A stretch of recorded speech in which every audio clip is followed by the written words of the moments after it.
special Tomorrowland-themed Disney logo expects me to forget the 30 seconds stolen from my life.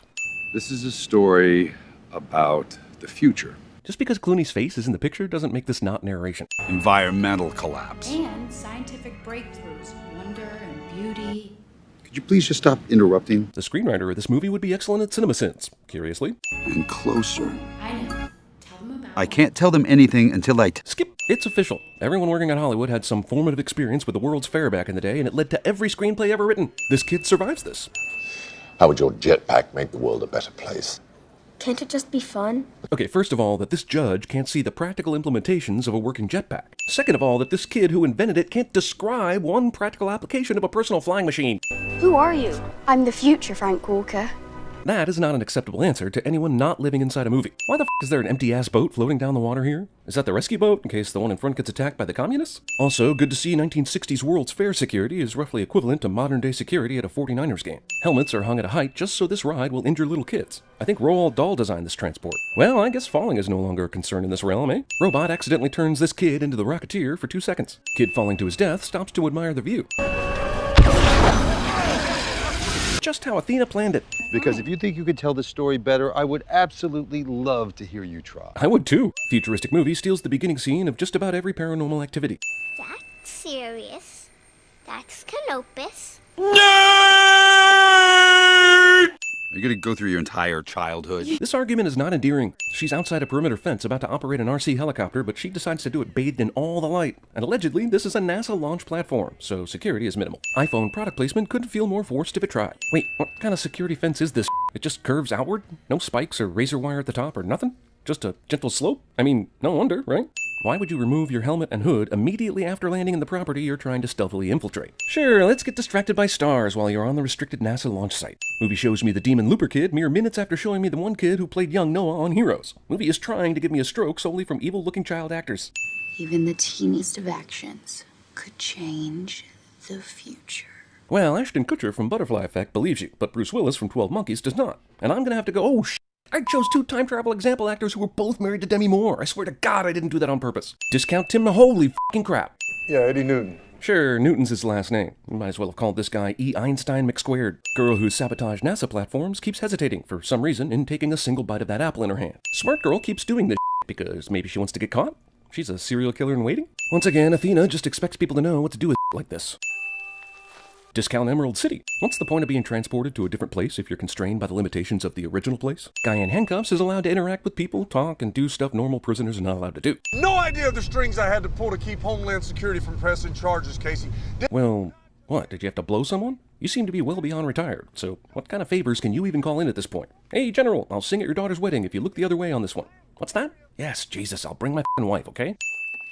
Why is it always daytime in this f***ing field, no matter what time it is on Earth when she touches this shit? Now she knows she's constrained by where her body actually is, and she still does this in her dad's room. Man, this magically transporting pin is some bullshit. Also, I think this is a nasty enough fall to sin the fact that she survives this. Casey is absolutely sure that she can navigate through the other world by traveling in this world, which doesn't make sense, considering she appeared in virtually all the same spots from the jail, from the car, and from the house. Wait, are you telling me she eyeballed that distance from her own front yard? That's amazing! How many people have died using this pin transporter? A lot, right? We're in the middle of a 5-minute unbroken shot, which would feel a lot more impressive if I didn't feel like it was getting broken every time the camera moved to look at some heavy amounts of green screen and special effect. This guy's digital futuristic newspaper is still rigid in form and not remotely pliable or paper-like. Well, this is essentially the same set Guardians of the Galaxy used for the scene where all the Guardians are arrested at once. Huzzah for thriftiness! Now you run out of power! If it had kept going for a few seconds longer and then given out, you would have drowned, just FYI. What are we looking for? You're looking for a collectible pin with a T on it. Shouldn't be too hard to find that very specific one on eBay. Also, just type in vintage round pins and that come up in no time. Okay, give me their number. Jesus, can't you look at the screen? Could you please tell me when Casey will be back? Aren't you following her around? What is your deal that you follow someone around, give them a mysterious pin, leave, and then come back at some random time with no clue of their whereabouts? Don't ask me how I know your name. I know it the same way I know that you are lying to me. But you can't figure out where the hell Casey went because you're omniscient until you aren't. Are you from the future? You clearly understand. So why aren't you telling me what I need to know? Because up until now you've been creepy and showed no evidence you were some sort of future girl until you told Nathan his name? You're a robot. Logic already. Casey goes looking for information about a future teleportation pin at a store dedicated to a largely forgettable Brendan Fraser movie. I see you, Luke Skywalker uniform blatantly placed in the background, and I'm not gonna fall for your subliminal bullshit. Brad Bird manages to pimp the Iron Giant in his expensive Disney movie. Now I really want to watch the Iron Giant as opposed to this. This movie's true comic geek nerd expert hides in his geek shop behind Star Trek doors that are musically linked to Star Wars music, and which look like a robot's vagina. It's 10:30 in the morning, and I'm honestly surprised Casey is up and at 'em this early, and that the nerdy geek store is open and its employees are even awake. I saw that you were looking for one online. Where did you get it? Wait a minute, you mean you found a store that was merely looking for this pin, as opposed to actually selling them? Is that how eBay works? Why would you go to this store for information anyway? Does their need imply transportation knowledge? People this serious about finding a collectible pin run a small store in Houston and hope people see their one ad on eBay. Also, this movie just jumped the Men in Black. Athena Ex Machina. Also, how the f*** did she get here in time? She's not using any kind of futuristic transport to get from Cape Canaveral to Houston in 10 minutes. And yeah, she can run really fast, but not like Florida to Texas to save somebody fast. What just happened? Well, you got a ridiculous bloody nose that no previous scene even hinted at. That's what happened. And I do wish you hadn't run off before I had a chance to give you some rather necessary context. Are you serious? Is this how future pin exchanges work? Let's just give this girl a transporting pin while she's locked up in jail, leave no notes, and expect her to just wait around for a mysterious person they do not know exists to come by and explain it to them?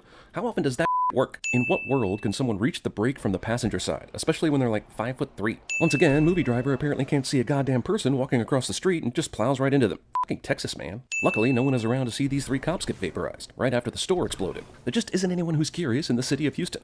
Tell him we found the girl.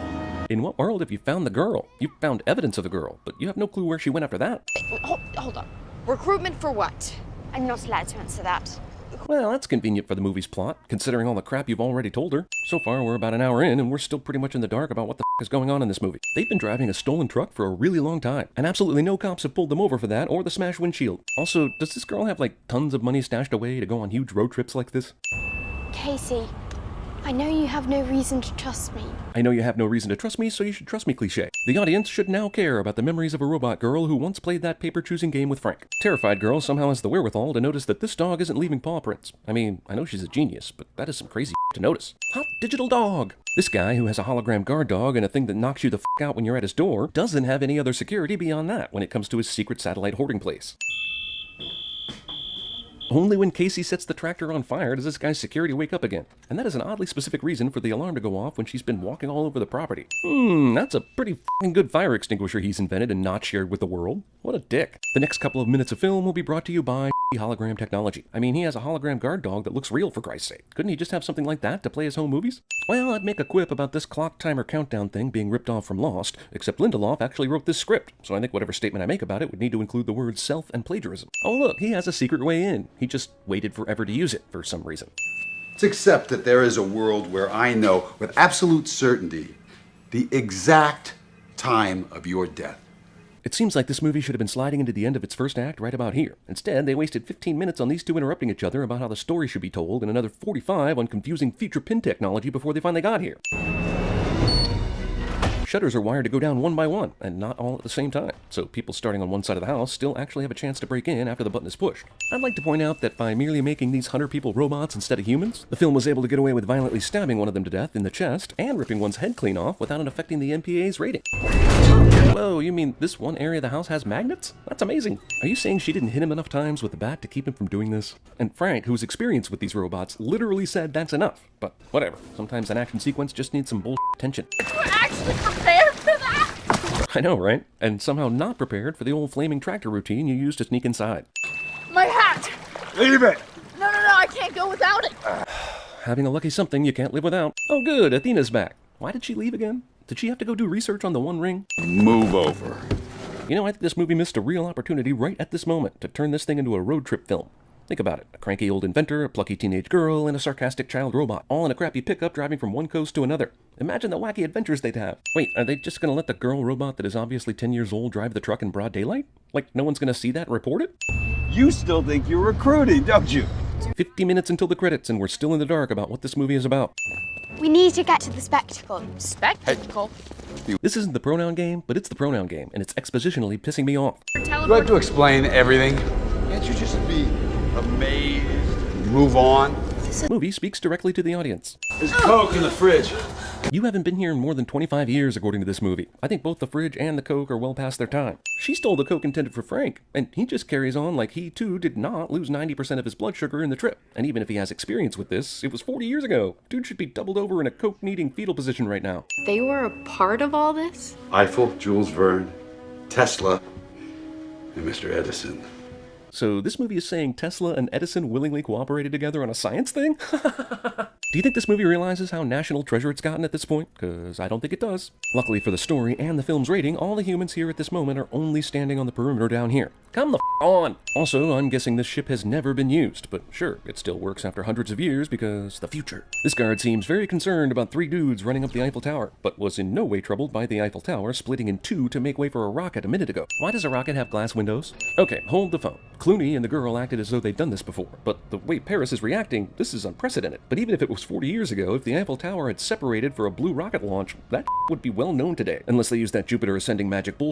Does no one think they're about to die? God damn it, society. Look, this woman here and this dude are filming in portrait instead of landscape, and this chick here is using a goddamn iPad to film video. None of this is acceptable. I feel like we just went through this. They took one transport just to get to Paris. Now they're in a shuttle they launched from the Eiffel Tower because apparently this can't be cool unless they get to use a famous monument in the process. While we got a brief glimpse earlier, a movie called Tomorrowland will wait 1 hour and 26 minutes to actually spend any real time in Tomorrowland. I suspect the effects budget was at least part of the reason. Now what? You tell me. Seriously? He agreed to go on this trip without discussing what they would do before they arrived? Don't you feel like the whole screenplay was written like this? Well, you wanted to see Tomorrowland. Roll credits. Frank. How the f*** do you recognize a 40 years older version of Frank? That's maybe more impressive than any other thing shown in this movie. I think she can fix it, David. We are now 30 minutes away from the credits, and we still don't know what the f*** it is. She doesn't know what it is either. Seems like that could have been discussed before they got here, but better to keep everyone in the dark. The world, Miss Newton. He thinks you can fix the world. Well, I don't know about you, but I started drinking a half hour ago, so this is plenty enough explanation for me. Bring on the crazy. What are those? Flashes of future. We got him on loan from Contact. Impressed? Futuristic monitor station is basically Cerebro. You trained her, obviously. I just met her yesterday. She knows how things work. It's amazing how unearned this feels. We saw her sabotage a NASA launching pad, and she asks questions at school, but nothing so far to show that she really knows how things work. This is 3 days ago. Maybe if you adjust some books in Morse code, you'll be able to tell your past self not to go. Wow, I almost believe these people are standing on a floating platform above a flooded neighborhood. Except it looks fake as shit. We're not going to die. This is your world, not ours. So it's now I've got to ask, why did that virtual reality advertisement that she walked through an hour ago require her to find a real-world location to experience it? These people, they're driven by savagery. Bad guy in a sci-fi movie looks upon all humans as savages cliché. Apparently your 1/10,000th variable in the inevitability wasn't convincing enough to change his mind. Movie is hammering that slim chance can make a big difference thing hard, which means it's the Horton Hears a Who of time-traveling movies. You really are special. Well, as long as there's a reason for it. Wait, there's no reason for it? Nor an explanation? Well, okay then. You can't just zap. Well, you knew a movie with Dr. House in it was going to have a Dr. House aha moment. When I touched this thing, for a few minutes, it felt like anything was possible, so then why can't the opposite happen? What if the monitor is just a giant pin? Okay, I'm just going to ask my cat Wallace to take it from here, because this movie has completely bewildered me with nonsense.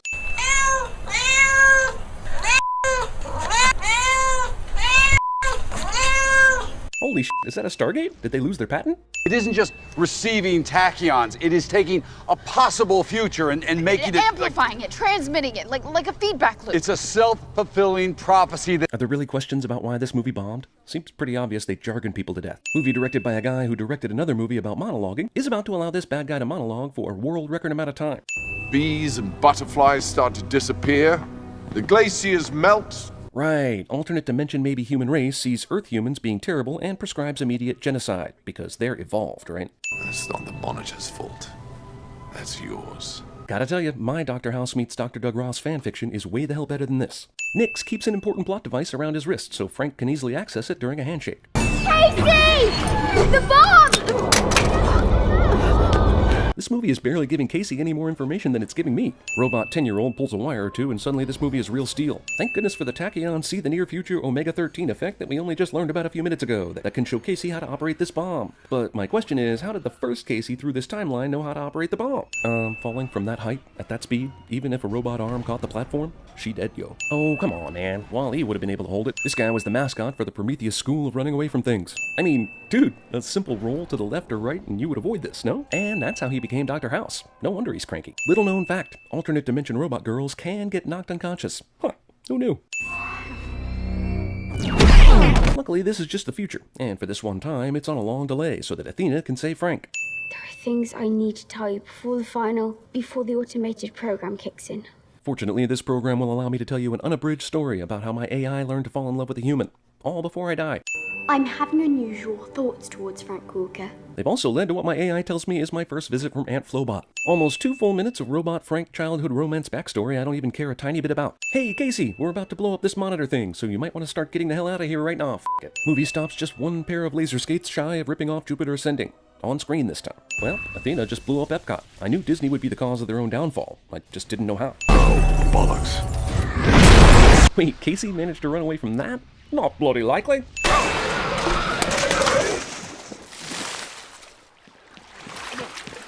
What? She did not run that far to get here that fast, goddammit. You think it'll work? I guess we have to make it work. You got that, America? We are looking for dreamers. Anyone who will feed the right wolf. Well, I seriously think there's half a movie on the cutting room floor. I am so f***ing lost, I'm not even sure which faction this chick ended up choosing. Was it Amity? Also, did all the people around them stand around for 2 f***ing hours listening to this story? Are they as confused as we are? Why are the only Tomorrowland Dreamer recruiter candidates children? When recruiting the best minds in the world, we'll pluck you down in the middle of f***ing nowhere to start. Cities are for closers only. This guy gets a recruitment pin because he's creative. So why not get elite? Also, it's time to reprogram the Recruitobots if one of them is just tossing out Tomorrowland pins to any old street musician. It looks like all these assholes are getting the same unexplained pin treatment as Casey was. But can it come with a fucking booklet on what to do next? Haha, Jesus, we clearly saw the windmill field as a destination when Clooney was sending off the Recruitobots. Which means, one of them merely walked up to the first human he found, planted a pin, and called it a day. Lazy ass. I'm glad we could see everyone who got a pin. I would not have believed people around the world were getting these unless they showed me the entire roster. All of them touched it at the same time? Also, remember that Casey kept running into walls when she got her pin. She had to go to a specific place in her town in order for the pin to take her to Tomorrowland. So why are these people from around the world all in the same place? Also, I can't wait to see the massive clusterfuck of all these people not knowing how to get to the city exactly, bumping into each other and stuff around the house, and eventually getting pissed off at one another enough to build an atomic bomb and make this whole movie's work useless.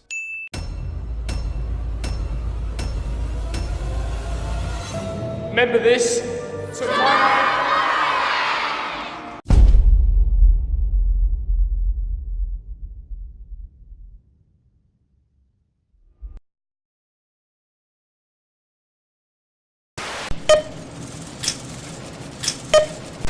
Who are you? I'm Batman.